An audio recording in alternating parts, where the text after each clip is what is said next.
Ini jadi nggak bisa berkutik. Orang yang ngaku cucu Nabi nggak punya data yang valid, itu akan terbongkar. Ditambah lagi DNA hari ini semuanya ditaruh di internet oleh perusahaan DNA. Ada dari ASEC, dari Family Tree DNA, dari Heritage dan lain sebagainya. 180 orang yang tes DNA dari Habib-Habib ini semuanya gagal, bukan keturunan Nabi dan bukan bangsa Arab.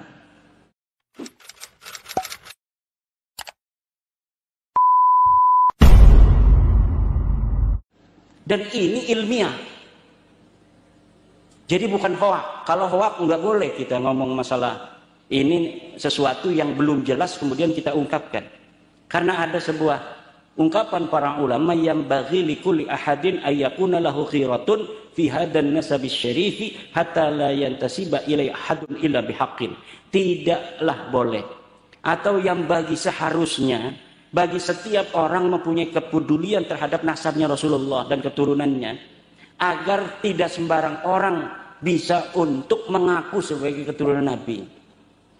Ya kalau orangnya soleh sih yang mengaku turun Nabi semuanya bagus-bagus gitu kan, bukan hanya oknum-oknum satu dua, ya masih wajar. Ini oknumnya kebanyakan, bikin kita curiga, nggak percaya kalau dia turun Nabi. Masa ada turun Nabi yang Kristen? Asegap ada yang Kristen.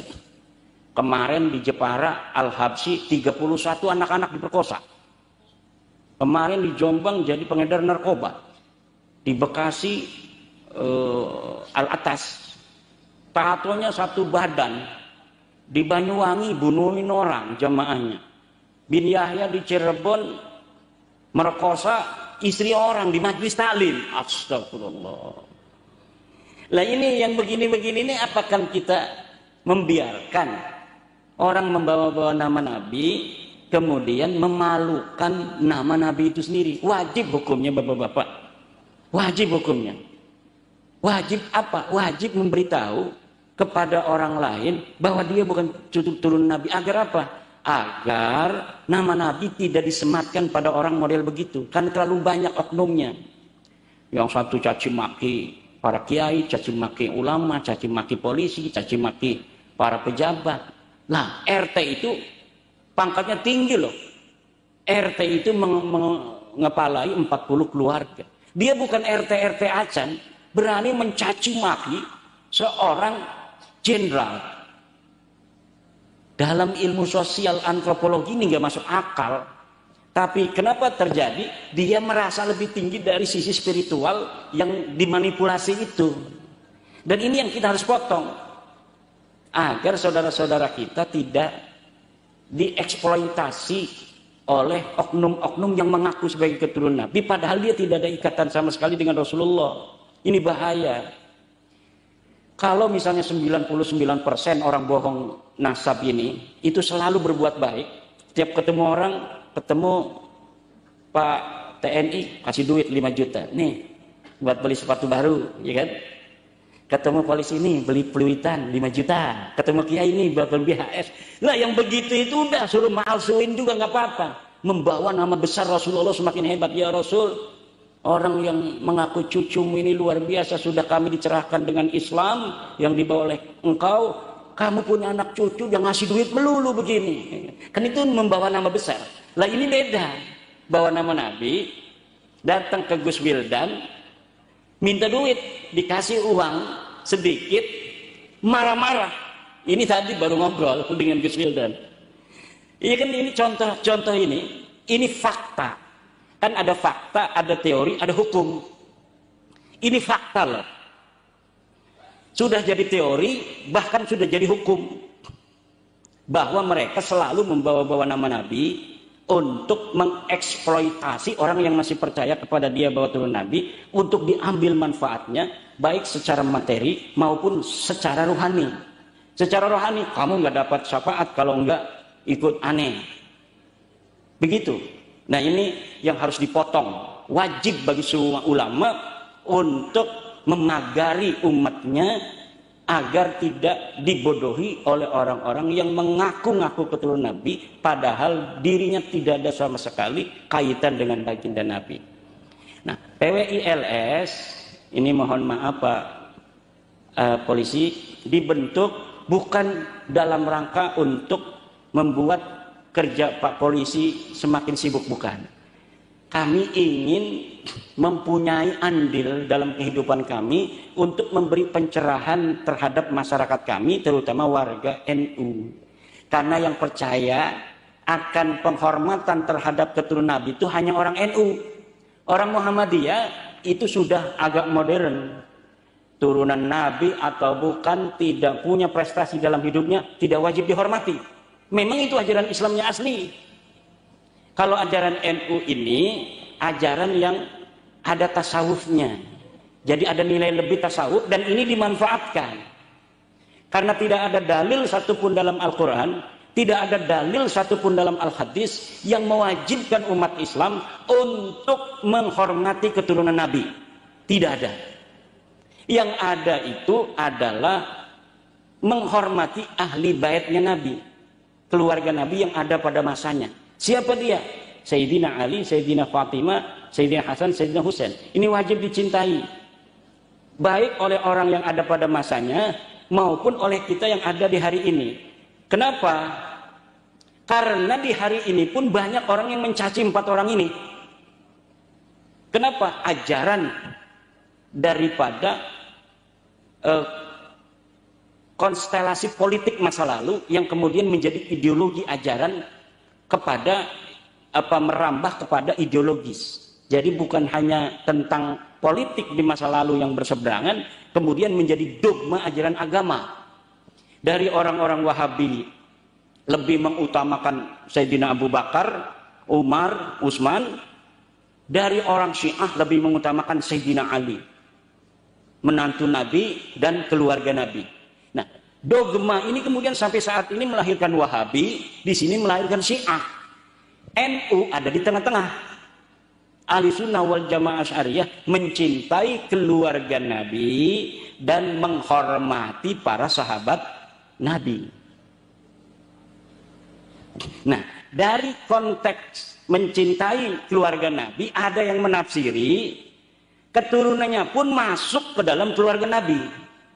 Padahal kan ahli bait itu kayak sekarang ibunda Nyai Aminah, ahli baitnya siapa? Ahli baitnya 1 Gus Ridho, Gus Wildan, kemudian menantu Kiai Nurholis dan anak-anak yang lainnya, itu namanya ahli bait. Lah kalau keturunan udah 1400 tahun masa masih disebut ahli bait? Bait itu rumah. Rumah itu hanya ada di zaman Nabi kan? Rumahnya Nabi. Nah itulah ahli baitnya Nabi. Lah kalau sekarang ahli bait itu berkembang sampai keturunan yang sudah 1400 tahun, itu secara dalil tidak kena. Tetapi dalam tradisi tasawuf Nahdlatul Ulama itu masih diambil dalam keberkahan. Mudah-mudahan saja ada berkah. Tapi secara dalil tidak ada. Siapa yang berani membawa dalil satupun dari Al-Quran hadis bahwa kita wajib mencintai keturunan Nabi? Tidak ada. Oh ada katanya di kitab kuning. Baik mana? Qala al-Imam Asy-Sya'rani radhiyallahu anhu mahabbatu dzurriyyatin nabiyyi wajibatun. Itu bukan dalil namanya. Itu tesis kesimpulan seorang ulama. Tesis itu yahtaju ila dalilin. Dia membutuhkan dalil. Dalilnya mana? Oh nggak ada, nggak disebutin. Nah itu namanya kesimpulan. Yang boleh dipercaya, boleh tidak. Kalau sebuah dalil kalau sebuah ucapan ulama ada dalil dari Al-Quran, wajib kita mengikuti. Misal, dalam tradisi Nahdlatul Ulama ada yang disebut karomah. Ada yang disebut khurafat. Kalau karomah ini disebutkan dalam Al-Quran, seperti keramatnya Siti Maryam, dia bisa untuk didatangkan makanan oleh Allah tanpa ada di dalam musimnya. Ini wajib untuk dipercayai. Siapa yang tidak percaya pada keramatnya Siti Maryam, kafir. Kenapa? Karena keramatnya disebutkan dalam Al-Quran. Siapa orang yang tidak percaya pada keramatnya Asif bin Barhaya, yang dia mengatakan bisa membawa singgasananya Ratu Balqis ke Raja Sulaiman dalam satu kali kedipan mata, tidak percaya hari ini kita pada keramatnya Asyid bin Barhaya itu, kafir. Kenapa? Karena keramatnya itu ada di dalam Al-Quran. Siapa yang tidak percaya pada keramatnya Ashabul Kahfi yang bisa tidur 300-an tahun itu, maka dia kafir. Kenapa? Karena keramatnya Ashabul Kahfi disebutkan dalam Al-Quran. Siapa yang tidak percaya keramatnya Faqih Muqaddam dapat mi'raj 70 tahun, maka barokah itu.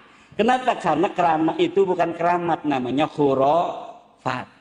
Apa bedanya keramat dan khurafat? Kalau keramat adalah kemuliaan yang diberikan oleh Allah kepada hambanya yang bertakwa berupa hal-hal yang di luar adat kebiasaan.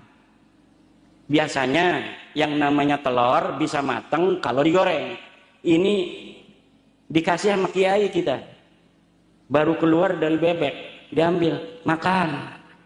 Kemudian kita ambil, udah matang. Nah itu keramat. Keramat itu dipercaya atau tidak tergantung dari riwayat.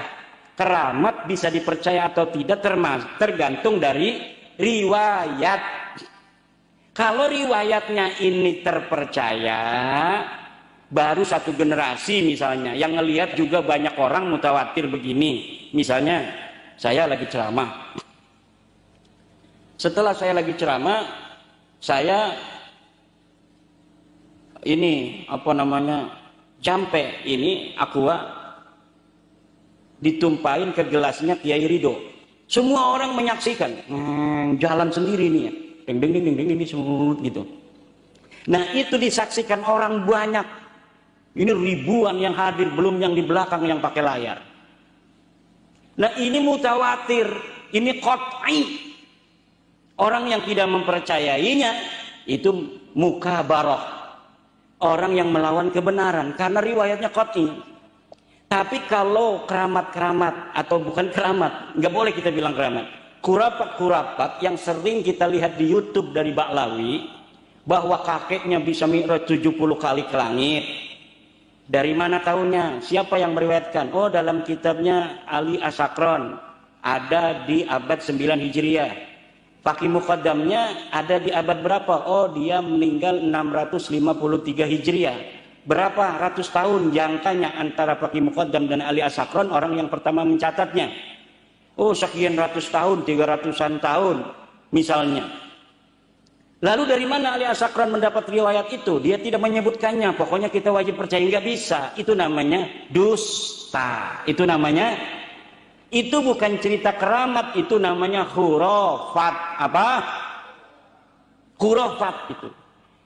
Tapi cerita-cerita kewalian dan keramat Syekh Abdul Qadir Jailani, Syekh Abdul Qadir Jailani itu orang yang masih hidupnya mencatat kitabnya. Bahwa Syekh Abdul Qadir Jailani tuharat karamatuhu amaman nas, bahwa keramatnya Syekh Abdul Qadir Jailani terlihat di tengah-tengah manusia. Itu dicatat oleh siapa? Oleh orang yang hidup pada zamannya Syekh Abdul Qadir Jailani.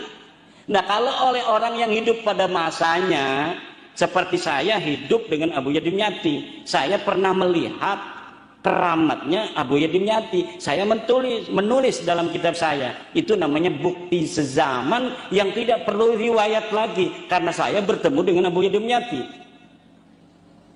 Tapi Ali Asakron ada di abad 9, 895 Hijriah. Dia menulis kitab Al-Burqatul Musyiqah, menyebut keramatnya Faqih Muqaddam yang hidup di 653 Hijriah tanpa ada sanad, tanpa ada riwayat. Itu namanya khurafat.